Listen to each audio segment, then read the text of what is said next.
39.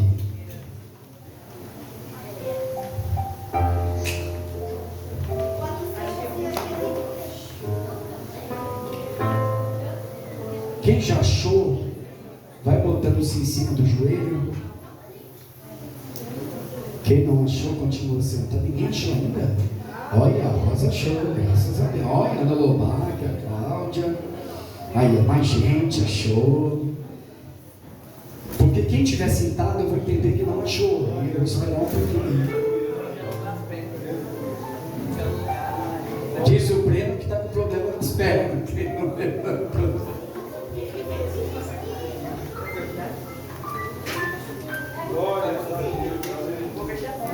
Aleluia.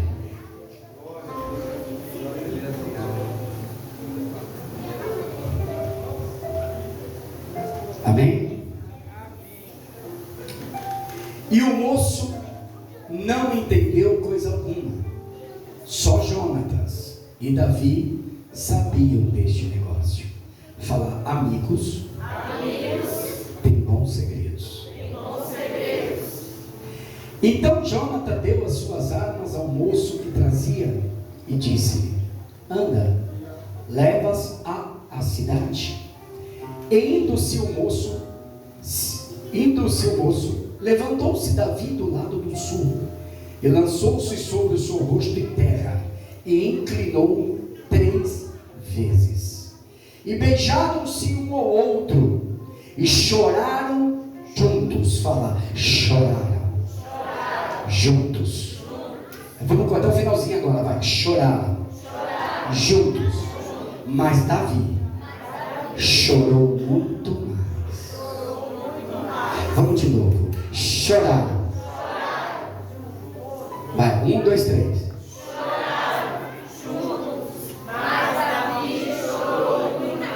Fala, muito mais. Mas muito mais.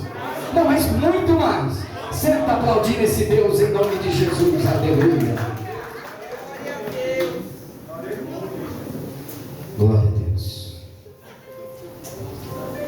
Amados,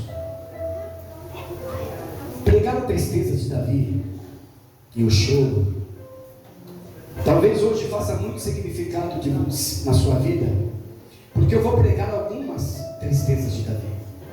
Mas a primeira, Davi chora pela pura amizade. Fala, pura amizade.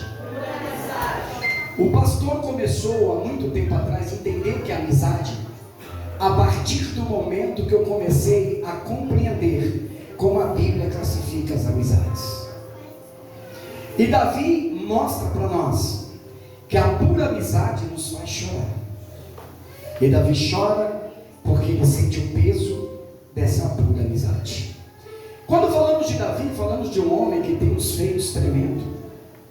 Davi não só derrotou gigantes, mas Davi, em Israel unificado, foi o segundo rei que mais teve notoriedade. Partindo do princípio que o primeiro rei foi Saul, nós temos a segunda conotação, que foi Davi. Se você chegar nos muçulmanos, se você perguntar para os israelitas, se você fizer um consenso naquela região, vocês vão entender que o nome Abraão, Moisés e Davi são nomes que são respeitados entre todas as nações. Mas quando falamos de choro, eu percebo que tem dificuldade as pessoas, porque o choro, ele é difícil de digerir e de decodificar. Quando falamos de choro, parece que as pessoas têm restrições a chorar, porque elas têm medo de chorar perto de alguém, porque senão aquele alguém fala que é frescura. Porque nós homens, cadê os homens? Levanta as mãos. Nós sofremos de uma forma patriarcal, nós sofremos muito com o jargão. Eu acho que vocês conhecem, que é aquele que nós escutamos muito: homem não? Homem não? Uau! E isso nos foi trazido, por quê? Porque toda vez que nós passamos uma situação, nós escondemos para chorar. Nós temos vergonha de chorar em público. E isso está, de certa forma, nos afetando. Por quê? Porque quando eu choro, eu crio acessos diante de Deus.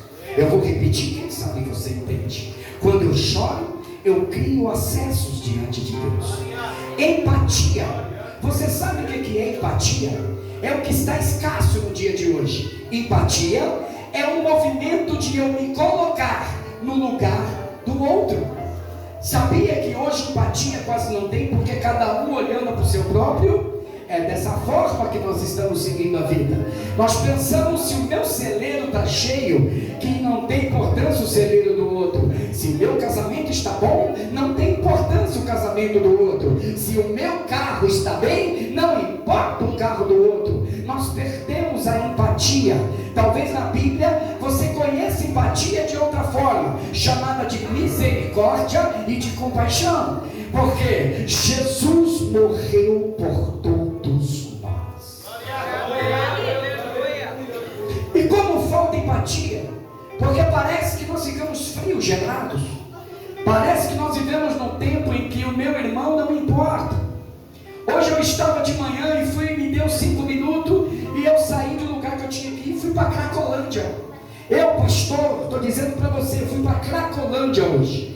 E eu comecei a interceder, e eu comecei a olhar aquilo e falando, Senhor, aqui precisa do Evangelho. É aqui que necessita do Evangelho.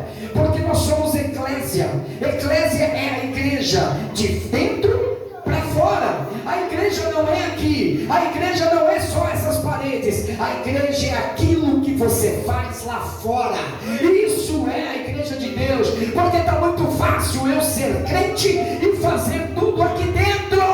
Mas o Senhor diz, aqui tu tens a comunhão, mas as tuas ações estão lá fora.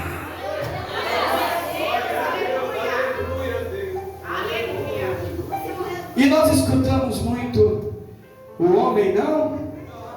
Fala, o homem não? Tem gente que diz que chorar é fraqueza. Quem já escutou isso? Tu é fraco, rapaz, tu só chora. Mas sabe o que quer dizer o choro? É dependência, não é fraqueza. Quando você chora, você se torna dependente. Por isso que tem gente se escondendo, porque ele não quer mostrar fragilidade. Mas eu quero te convidar a chorar, porque antes que alguém te veja, há um Deus que já contemplou a lágrima que cai no seu rosto. E é Ele que importa, é Ele que precisa te ver chorar. Eu preciso chorar. E chorar no ombro certo. Vou falar de novo, hein? Chorar no ombro certo. Isso é remédio para a alma. Mas vou repetir. Chorar no ombro certo é remédio para. Então chore, mas saiba aonde você vai chorar. Fala para o teu irmão, eu preciso chorar. Breno, já colocou aqui Isaías? Ele passou para você? Então, já deixa Isaías 38 para mim. Porque quando nós falamos de choro, eu tenho uma história de um homem que ele começou chorando e terminou com Deus atendendo. Eu vou repetir. Às vezes nós queremos escutar palavras de pessoas, e Deus está falando para nós, não, a palavra que vai saciar e matar a sua sede é a minha, é a palavra de Deus. E se você não escutar a minha voz, eu, o Senhor, falarei contigo, de forma de homem, de anjo, mas eu continuarei falando, porque é necessário isso tudo. Cadê o Breno? Isaías 38 está aí? É isso aí? Agora coloca no versículo 3. Isso. Aleluia. Isso aí é Isaías, meu amado? Isso aí é Isaías, preto? Cadê o Isaías aí? Não. Isaías 38. Cadê o 38? É capítulo 38. Cadê? Não, Isaías 38. Ajuda eu aí. Oi? Capítulo 38, versículo 3. A Bíblia diz em Isaías 38, 3: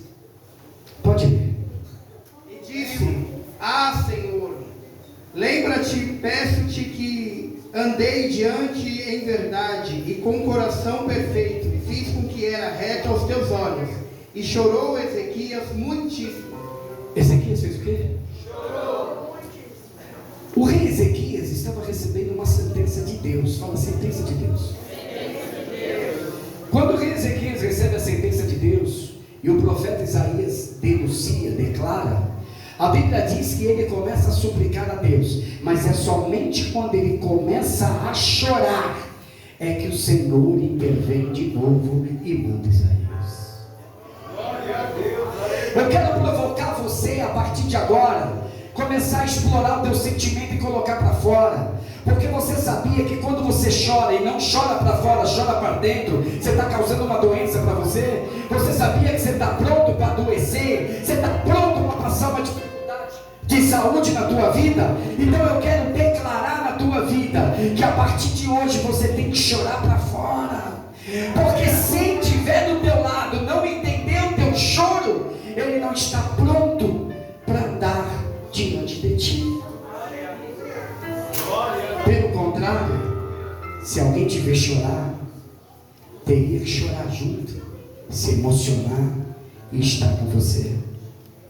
No versículo 4 diz: então veio a palavra do Senhor a Isaías. Vai e diz a Ezequias: portanto diz o Senhor Deus a Davi teu pai, e eu tenho ouvido a tua oração, e tenho visto as tuas lágrimas. Repete comigo: tenho visto as tuas. Espera aí, nós estamos falando de um Deus que quando eu choro, Ele vê as minhas lágrimas. Ei, não importa se alguém não te viu chorar, mas eu quero te apresentar um Deus que Ele viu cada gota de lágrima do teu coração, cada gota de lágrima da tua vida. É que nós às vezes queremos que as pessoas olhem o nosso choro, mas aqui o Senhor está dizendo: quem te viu chorar já basta sobre a sua vida.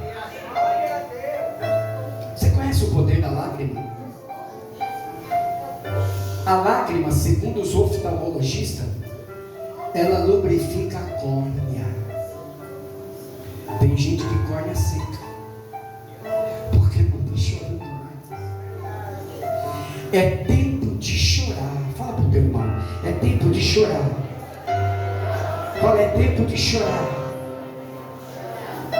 A Bíblia nos ensina que o choro, ele tem um grande significado na nossa vida. Sabe por que Ezequias chorou? Porque Ezequias viu que Davi chorou diversas vezes. Ezequias viu que havia homens de Deus que choravam na presença de Deus. Eu não sei por que nós criamos uma coisa que não podemos chorar. Eu não sei quem te ensinou isso, que falar que chorar é fraqueza. Chorar não é fraqueza, é dependência, eu já disse. E se alguém vier até você e falar: ei, para de chorar, você só chora, graças a Deus, porque cada vez que eu choro eu aprendi que Deus vê a minha lágrima.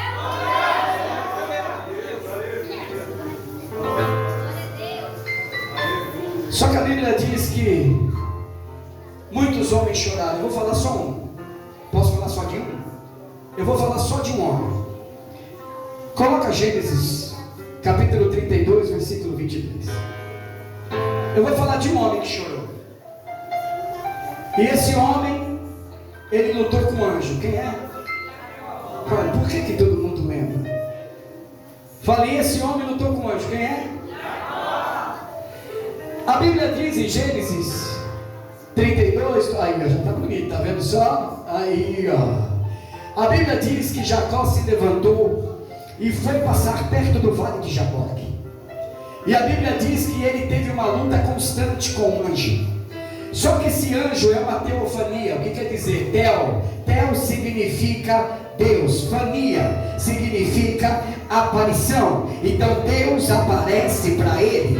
Então quando ele tem uma teofania, quem está lutando com Jacó? O próprio Deus. Mas Jacó não luta com Deus, Jacó luta sozinho, mas Deus está vendo, Deus está olhando para ele. Então Jacó está numa briga imensa. De repente o Senhor pergunta a Jacó: qual que é o teu nome? Para que Deus pergunta o nome se ele já sabe, varão?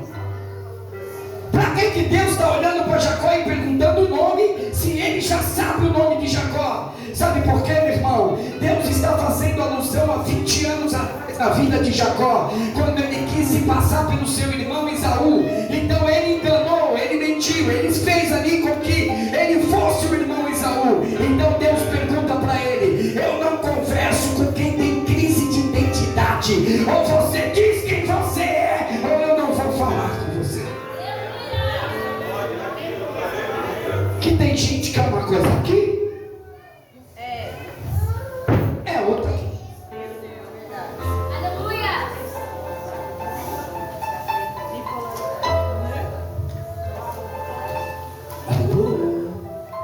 Tem alguém ali? E Deus está olhando para Jacó e fala: Jacó, o que eu quero não é aquele de 20 anos atrás, Jacó. O que eu quero, Jacó, é um homem sincero aqui no Vale de Jaboque.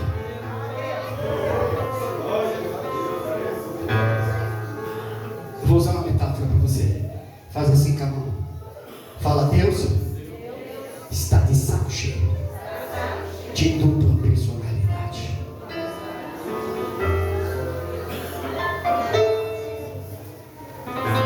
Aí Jacó olha para ele e fala assim: sim, eu sou Jacó, mas eu quero que o Senhor muda meu nome, porque eu quero ganhar uma nova história. Eu não quero ser mais Jacó, muda meu nome. Então Deus olha para ele e diz: a partir de hoje o seu nome é Israel, porque lutaste como sempre, mas prevaleceste como Deus. O homem entra certinho e sai mancando, mas com um novo nome e uma nova situação. Se você ler o capítulo 32, do versículo 22 ao versículo 32, é a história que eu acabei de narrar. Só que o engraçado, quem escreveu o Pentateuco? O Altar não pode falar. Uau, quem falou? Moisés? O Pentateuco foi escrito por Moisés, os 5 livros da Bíblia. Mas parece que Moisés não fala que Jacó chorou. Mas pastor, peraí, o senhor está dizendo que Jacó chorou, mas parece que não fala em Gênesis que Jacó chorou. Fala, meu amado. Parece que não tem nada que diz que Jacó chorou, mas o Senhor está dizendo que Jacó chorou. Meu irmão, é que tem choros que não vai aparecer para você na palavra de Deus, naquela circunstância. Mas já que Moisés esqueceu de falar, Deus levanta um profeta para dizer que Jacó chorou. Abra aí, meu filho, Oséias capítulo 12, porque hoje nós vamos descobrir que Jacó chorou sim, porque não tem como lutar com Deus sem chorar.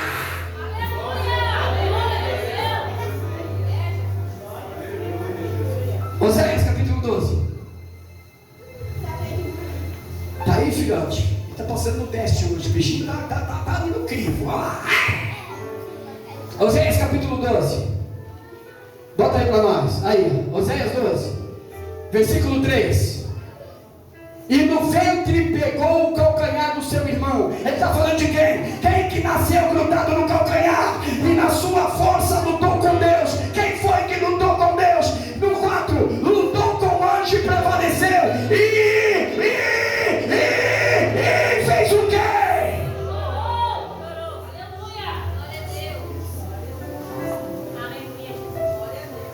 Fala, Jacó chorou. Se Jacó chorou, quem é você para não chorar?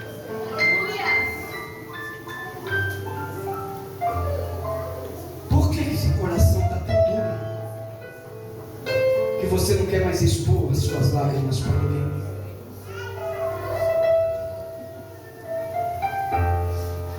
Cadê teu choro? Tem gente se escondendo à noite para chorar, porque de dia não quer que ninguém saiba que chorou de noite. Mas assim diz o Senhor: o tempo de chorar chegou. Deus quer te ver chorar. Fala: Deus precisa me ver chorar. Fala: as lágrimas criam acesso. Quando eu choro, eu sou abençoado. Quando eu choro, eu chamo a atenção de Deus. Quando eu choro, eu faço o Criador olhar para nós. Então fala, chorar é importante demais. E Jesus mostra que chorar é tão importante, que Jesus chorou 3 vezes. 3 vezes Jesus chorou. Se chorar não fosse tão importante, mostrar a emoção não fosse tão importante, Jesus não teria chorado. É porque Jesus era homem, mas também era 100% Deus. Então Jesus chorou. Se Jesus chorou, querido, quem é você, gigante? Quem é você, querido, que não pode chorar?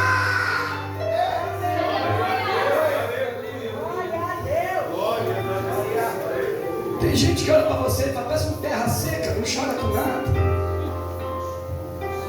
Eu prefiro um Jeremias chorando,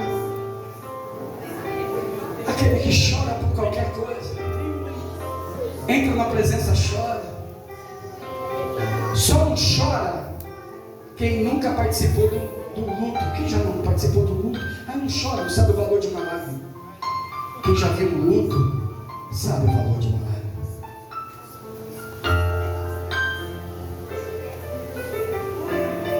Quem já foi apunhalado sabe o valor de uma lágrima. Quem já foi abandonado sabe o valor de uma lágrima. Somente quem não teve situações dessas não sabe o valor de uma lágrima. Charles Darwin, quem conhece? Ei, escola, essas escolas acabou com tudo, cara. Ninguém sabe quem é Charles Darwin, cara. Meu Deus do céu, sabe, pastor? Pelo menos também não sabe, pastor. Meu Deus, você sabe, evangelista?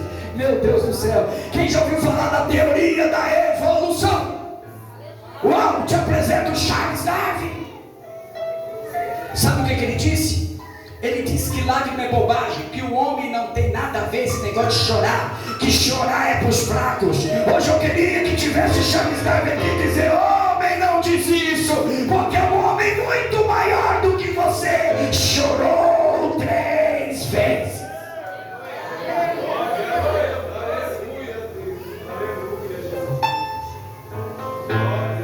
Em João capítulo 11, quando Jesus chega na aldeia de Marta e Maria, ele fala na hora, Marta, vai chamar Maria, porque você só fala. Agora eu quero Maria, porque Maria fala e chora. Eu quero Maria, porque Maria fala e chora. Maria chora. Chorar é tão importante que a Bíblia diz no Salmo 126, aquele que semeia com lágrimas vai colher com alegria.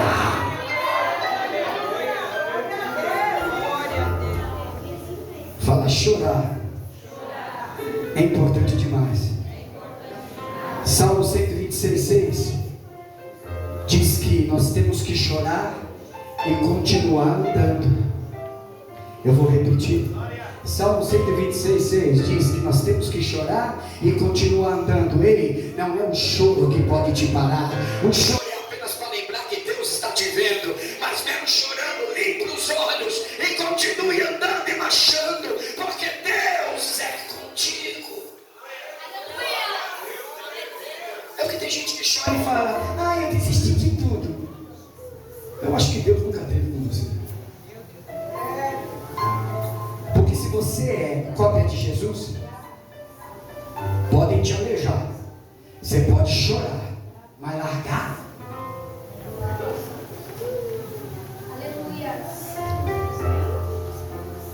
Fala, eu preciso chorar,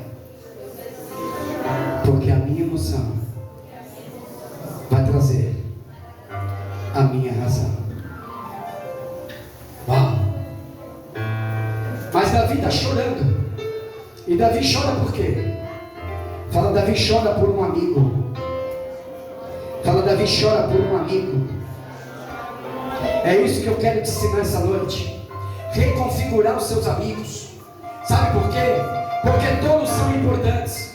O amigo que você chama de íntimo é importante, mas o amigo que você conheceu faz 10 anos é importante. Aquele amigo que apareceu uma vez só na sua vida, ele é importante. O que nós precisamos fazer é gerir esses amigos. Quando você aprende a gerir esses amigos, você não vai passar mais sufoco nenhum, porque aí você vai começar a entender o que são esses amigos para você.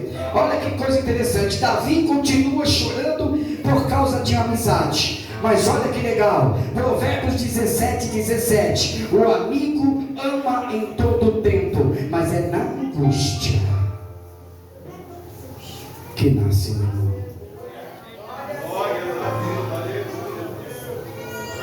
O problema que nós temos é que nós não sabemos gerir amizade. E por causa dessa bagunça que está a tua vida e as amizades, é que você está pagando o preço todo o tempo. É por isso que você está sofrendo uma desilusão atrás da outra, porque você não sabe separar as amizades. E a partir de hoje eu quero que o Senhor venha, através dessa tristeza de Davi, dar uma conotação diferente nas amizades para a sua vida. Que você comece a entender o que é amizade de verdade. E quando você entender o que é amizade, você vai começar a reconfigurar. E Lucas capítulo 7 aqui começou então a abrir meus olhos. E eu comecei a entender o que é amizade de verdade. Lucas capítulo 7, versículo do 5 ao 9. Já dá um jeito aí? Já? Olha que menino, agora tá que tá. Vamos lá. A Bíblia diz que, porque, olha só como começa. Porque ama a nossa nação, Ele mesmo nos edificou uma sinagoga. Aqui é a história do centurião. Quem lembra da história do centurião? A história do centurião começa assim: porque Ele nos amou, edificou uma sinagoga. Amigo que é amigo, ele constrói na sua vida. O amigo, quando ele é amigo, ele constrói algo na sua vida. Se alguém está na sua vida e não construiu nada, então ele não é amigo. Só que a Bíblia nos ensina o quê?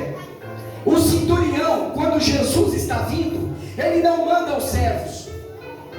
A Bíblia é bem clara, ele manda, vamos lá. E foi Jesus com eles, mas quando já estava perto da casa, enviou o centurião uns. Por que o centurião não enviou os servos, Marcão? Por que o centurião não enviou qualquer um? Porque amigo pode ser porta-voz da sua boca. Só quem é amigo pode falar por você. Tem coisa que dá errado na sua vida, que tem gente que não era para falar, mas está falando em teu nome. Não é amigo. Amigo pode falar em teu nome. Fala, pastor. Me fala a diferença. Fala. Quando você fala alguma coisa, o servo, o empregado, sabe o que ele faz, Bruno? Ele chega lá e fala assim, falou isso, isso e isso. Aí a pessoa, você tem certeza? Tem sim, é assim mesmo que ele falou. O amigo faz isso? Não, tem certeza? Calma, estava com a cabeça quente, fica tranquilo, ele não quis dizer isso não. Ele imagina, você é doido, ele é uma pessoa diferente, não quis não. Amigo não inflama.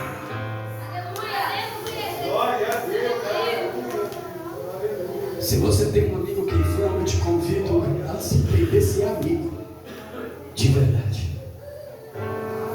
Porque amigo é o melhor porta-voz da sua vida. Quando ele fala por você, é diferente. Quer ver só? Olha que lindo, ó. Cadê? Estava tão azulzinho, bonito, você tirou tudo. O que aconteceu? Vamos lá, 5, aqui. No 6. No 7, e por isso nem ainda me julguei digno. No 6, perto da casa, enviou o centurião aos amigos, dizendo-lhe: Senhor, não te incomodes, porque não sou digno que entres debaixo do meu telhado.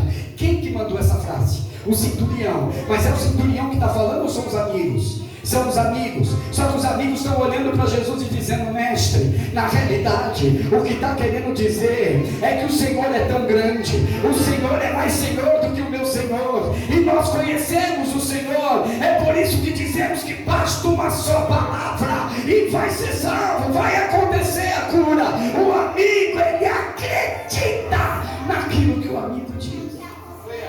Glória a Deus, aleluia. Fala, amigo, acredita no que o amigo diz. Amigos são verdadeiros, são pessoas de bem. Mas sabe por que está dando errado os amigos na sua vida? Sabe por quê? Eu vou te ensinar. Existem 3 tipos de amigos. Quantos amigos existem? 3. Nós somos 3 tipos de situações também: corpo e espírito. Existem os amigos da carne, existem os amigos da alma, mas existem os amigos do espírito. Eu vou explicar isso como tabernáculo. Quem já viu o tabernáculo? Quem já viu um desenho do tabernáculo? O tabernáculo, ele não são 3. Ele é 3 cômodos em um só. No tabernáculo tem o átrio, tem o santo e tem o santíssimo. E aqui vai ser a maior ilusão para te explicar os amigos. Acho que aqui você vai matar a charada dos amigos. Fala do santo, do átrio, santo e santíssimo. No átrio, todos estão. No átrio, está todo mundo junto. No átrio, todos são iguais. No átrio, sabe por que eu não posso fazer diferença? Porque quando é para servir o pão, não dá para servir o pão só com Pedro, Tiago e João. Eles não dão conta. Eu preciso de todos para servir o pão. Então no átrio, está todo mundo no mesmo pacote na tua vida. Fala, no átrio, não há dissensão de ninguém. Só que existe o santo. E Jesus nos ensinou isso. Em Lucas capítulo 6, não precisa abrir não, Lucas capítulo 6, Jesus está no meio de todo mundo, é o átrio. Mas daqui a pouco ele reúne 12, sai do átrio, ele entra no santo. E depois do santo ele reúne 3 e entra no santíssimo. Então Jesus mostra que há uma diferença entre átrio, santo e santíssimo. Só que o erro da gente é que a gente quer botar pessoas do átrio no santíssimo. Aí ele bagunça o teu santíssimo e você quer tirar ele com força de lá depois. Mas quem colocou ele no santíssimo? Foi você. Só que o átrio é importante, porque não tem como eu chegar no santíssimo sem passar pelo átrio. Não tem outra porta. Eu sou obrigado a passar pelo átrio para poder chegar no santíssimo. Quem está me entendendo, diga amém. Eu vou descodificar agora. Agora eu vou descodificar. Eu tenho pessoas no santíssimo, eu tenho pessoas no santo, e eu tenho pessoas no átrio. Sabe quem são os amigos do átrio? Repete comigo: amigos circunstanciais. Esses são os amigos do átrio. Os amigos circunstanciais, eles são importantes na sua vida. Sabe por quê? Eles não vieram para ficar. Quem aqui tem uma experiência de um amigo que apareceu na hora mais difícil da sua vida e sumiu? Mas ele apareceu para quê? Para te abençoar. Sabe por quê? Os amigos circunstanciais, eles estão atrás daquilo que você tem, daquilo que você pode proporcionar. Os amigos circunstanciais, eles estão lá porque eles viram a tua dor, eles viram a tua necessidade, eles aparecem na tua vida para te abençoar. Por isso que eles são tão importantes, porque são pessoas colocadas pontualmente na tua vida para te abençoar. Quem já teve amigos circunstanciais? Pessoas que apareceram de repente para te abençoar. Pessoas que entraram na tua vida para te abençoar. Só que elas só apareceram. E você até hoje sente falta e saudade, mas eu quero que você entenda, elas foram colocadas pontualmente na tua vida, somente para te abençoar, e elas vão seguir o rumo. Quando eu vi isso daqui, eu comecei a entender, que eu queria todo mundo perto de mim, mas não, Deus envia pessoas em momentos certos, só para te abençoar, mais nada. Esses são os amigos circunstanciais. Fala, amigos circunstanciais. são coisa boa. Provérbios 19:4 diz: a riqueza faz muito amigos. Será que são amigos? Tem pessoas que só estão com você pelo que você pode oferecer a ela. Quando ela vê que você não pode oferecer nada, ela corre, ela te larga. Tem pessoas que sabem que você tem uma gordurinha e já corre atrás de você. Mas quando você toma queda, muitos suplicarão o favor do príncipe. Todo homem é amigo daquele que dá presentes. Tem amigo que só te compra o tempo todo, tá. E você gosta. Porque tem amizades que você fala assim: nossa, ele vai trazer alguma coisa para mim, eu vou poder extrair alguma coisa dele. Tem gente que só quer me dar.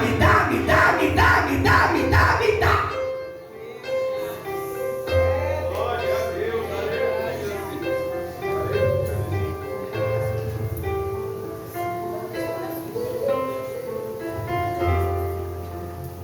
Fala, amigos circunstanciais. São amigos do átrio.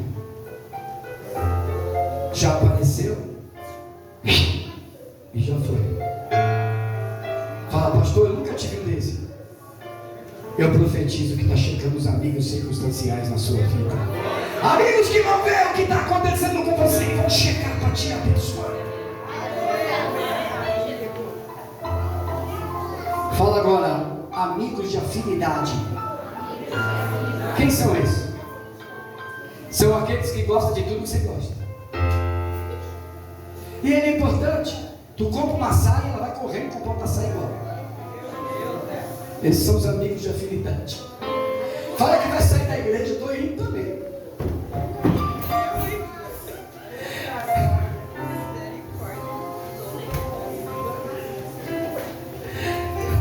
Se você parar de falar com alguém, ela para também. A pessoa nem fez nada para ela, não, mas se minha amiga parou, eu parei também. Esses são os amigos. São importantes? São. Só que não pode colocar eles no Santíssimo. Eles têm que ser colocados no Santo.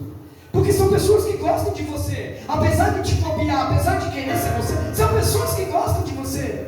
Elas têm admiração por você. Então não é tempo de jogar fora, mas é tempo de colocar no lugar certo. Porque talvez você está pegando essa pessoa que você diz que gosta de você e está colocando no Santíssimo. E está errado no Santíssimo. Ela tem que ficar no Santo. glória a Deus.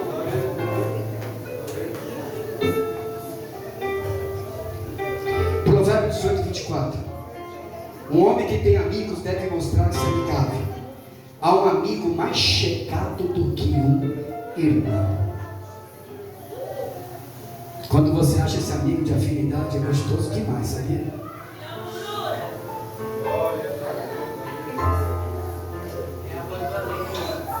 Fala, pastor, só tem que tomar um cuidado. Se perder a salvação, eu vou estar junto com ela.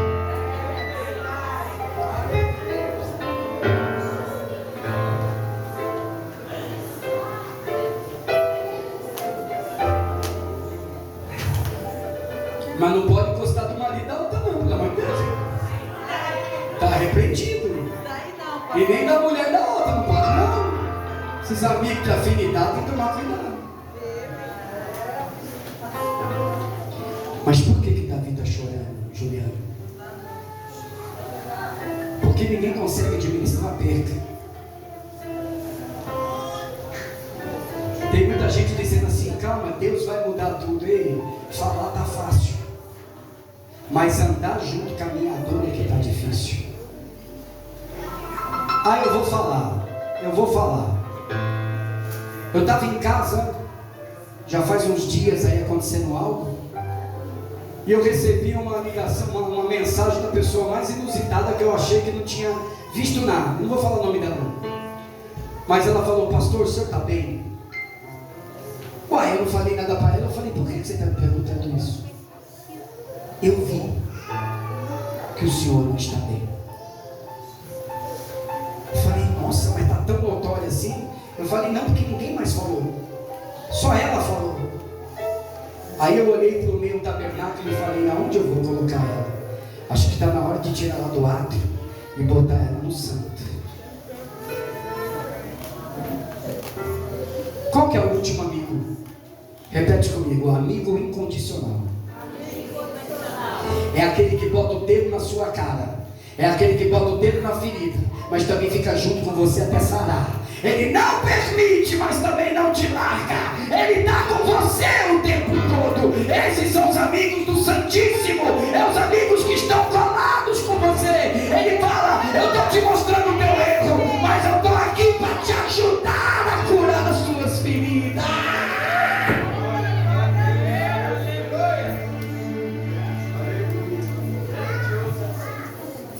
Esses são os mais raros.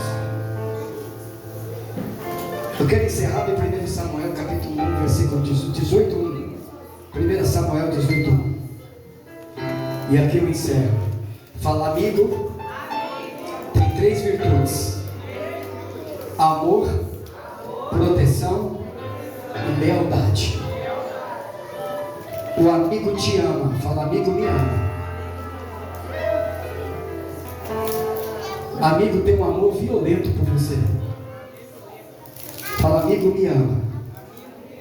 Coloca aí para mim. 18. 1 Samuel, eu quero encerrar. Não, 1 Samuel lá para cima, filho. Lá para cima, Velho Testamento. Aí, 1 Samuel, capítulo 18. Aleluia. Verso 3. E Jonatas e Davi fizeram o quê? Jonatas e Davi fizeram o quê? Porque Jonatas fala, Juliana, bem forte. Amava. Só faz aliança quem ama. Se você fez aliança com pessoas que não te amam, isso aí nunca foi uma aliança. Eu te convido a quebrar ela, porque a aliança se faz com quem ama. E Jonatas faz uma aliança com Davi. Por quê? Porque Jonatas amava Davi com o quê? Com a sua própria alma. Jonatas está pronto para entregar a sua vida pelo seu irmão. Porque somente aquele que tem capacidade de dar vida pelo irmão, ele pode dizer que ama de verdade. Enquanto você pensa no seu... Ô Pamela, eu estou igual a você. Se eu olhar para cá, Pamela, eu também estou com déficit de atenção igual você. Você falou, pastor, olha para mim. Eu quero que você olhe para mim também. Eu estou igual a você, estou com déficit de atenção. Eu estou igualzinho você. Eu estou com déficit de atenção. Eu olhei tanto ela não olhou eu. Estou com déficit. Fala, amigo. Ama. Quem está do seu lado te ama. Está pronto para se colocar no seu lugar? Está pronto para enfrentar qualquer barreira por você? Ou no primeiro problema é o primeiro a te largar sozinho? No primeiro problema é o primeiro a te deixar sangrando? No primeiro obstáculo é o primeiro a te fazer não querer mais estar perto de você? Então esse não é seu amigo. Porque amigo, enquanto houver esperança e fé, ele está do seu lado.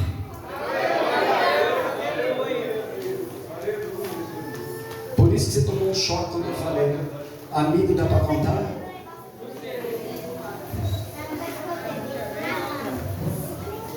Aleluia. Quem ama tem proteção. No mesmo versículo, capítulo 20, versículo 15 e 17. Por que eu faço questão de vocês lerem? Que tem muito pregador que prega, você dá glória a Deus, aleluia, e nem na Bíblia você sabe citar. Você tem o cuidado de olhar em casa, se está na Bíblia, aqui você disse amém, glória a Deus e aleluia. Pois aqui você vai entender que o que eu estou pregando para você está dentro da palavra de Deus. 1 Samuel capítulo 20, cadê? Põe no capítulo 20, meu amado. Esse é capítulo 15, né? Eu quero o capítulo 20, aí, aqui no cantinho, aí. 1 Samuel 20, eu vou ler, vamos lá. 20, aí. Agora bota lá, bota para mim, versículo 15. Nem tampouco cortarás da minha casa a tua beneficência eternamente, nem ainda quando o Senhor desarregar da terra e cada um dos inimigos de Davi. Meu irmão, quem ama protege.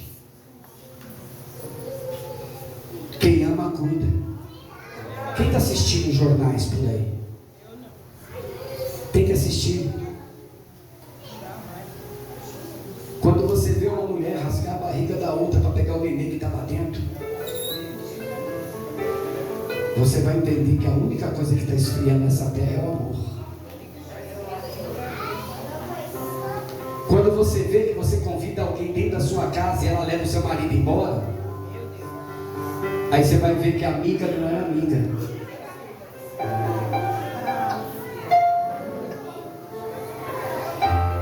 Quando você vê que a tua amiga e você descobre que ela está comendo muito melhor e tu está passando uma peleja desgramada, a amiga não é amiga. Quando tu vê que a tua amiga gosta de uma carreira solo e só quer participar quando os problemas é dela, a amiga não é amiga, porque amigo compartilha. Pastor, o que você quer dizer com isso? Ou você olha quem está do seu lado, ou não reclame depois do que vai acontecer na tua vida. Quem pode entrar na sua casa? O átrio santo ou santíssimo? Quem pode participar da tua vida? Quem pode fazer as coisas da tua vida? Versículo último, lealdade. Só volta para trás no versículo 1. Só um, vai, só um. Versículo 1. Lealdade. 21. Vai lá. Então fugiu Davi de Naiote em Ramá e veio diante de Jonatas e disse: Que fiz eu? Qual é o meu crime? E qual o meu pecado diante de teu pai que procura tirar minha vida? Olha só, Jonatas, Davi está perguntando para Jonatas: o que eu fiz para o teu pai querer me pegar? O que está acontecendo? Mas Jonatas falou: eu não sei, mas acontece o que acontecer, seja meu pai ou não, eu estou com você, Davi, eu não te largo sozinho.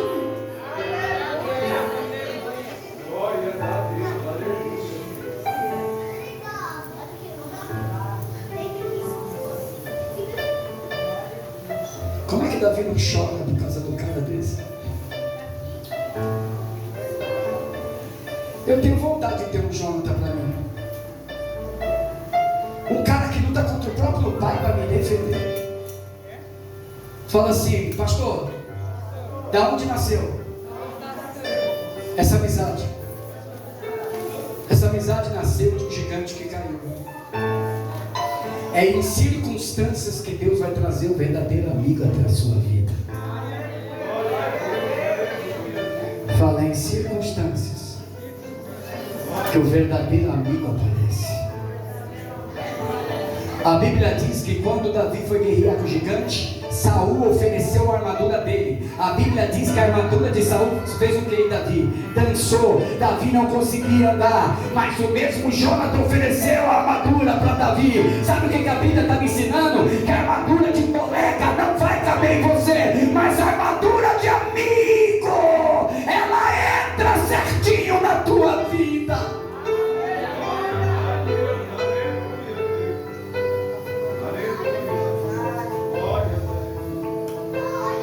Davi chorou pela pura amizade. E não adianta nós estarmos cercados de pessoas e não encontrar um amigo. Amigo, quando sabe que você está com problema, ele reconhece e corre atrás para resolver. Mas amigo também que resolve é grato ao outro que resolveu. É por isso que Jonathan beijou Davi, Davi beijou Jonatas, porque ali era muito mais do que uma amizade.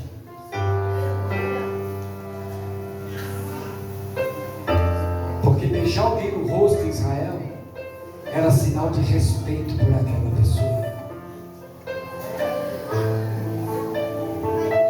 Faz assim, não fala para mim, mas quantos você tem para colocar no Santíssimo? Quantos você tem para colocar no Santo? E quais são os seus amigos do átrio?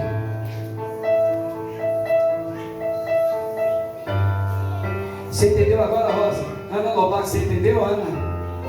Que agora eu tenho que parar e me reconfigurar e dizer: quem são meus amigos? Aos 50 anos de idade eu parei a minha vida para descobrir, meu irmão, quem são meus amigos, porque até hoje eu estou perdido, eu não não sabia quem era do átrio, quem era do santo, quem é do santíssimo. E Deus me trouxe para entender que existe amigos que valem mais do que o irmão.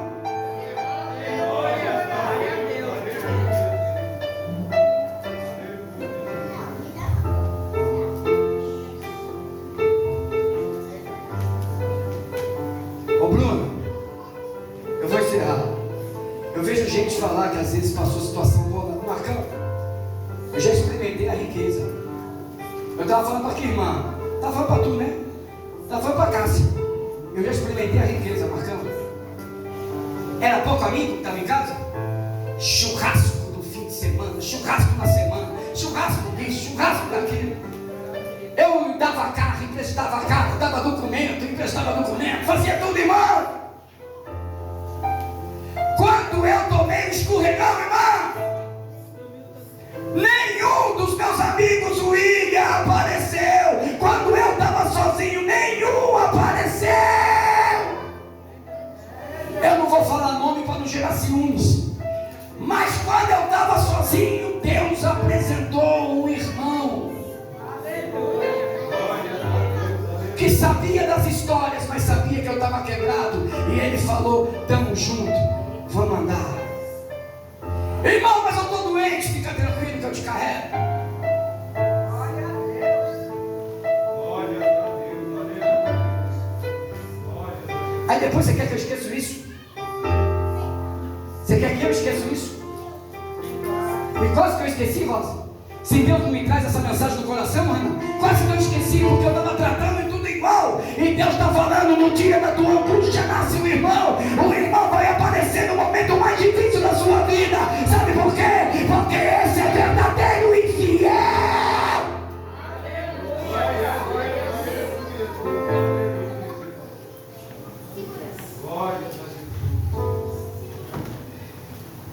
E aí eu quero te apresentar um amigo.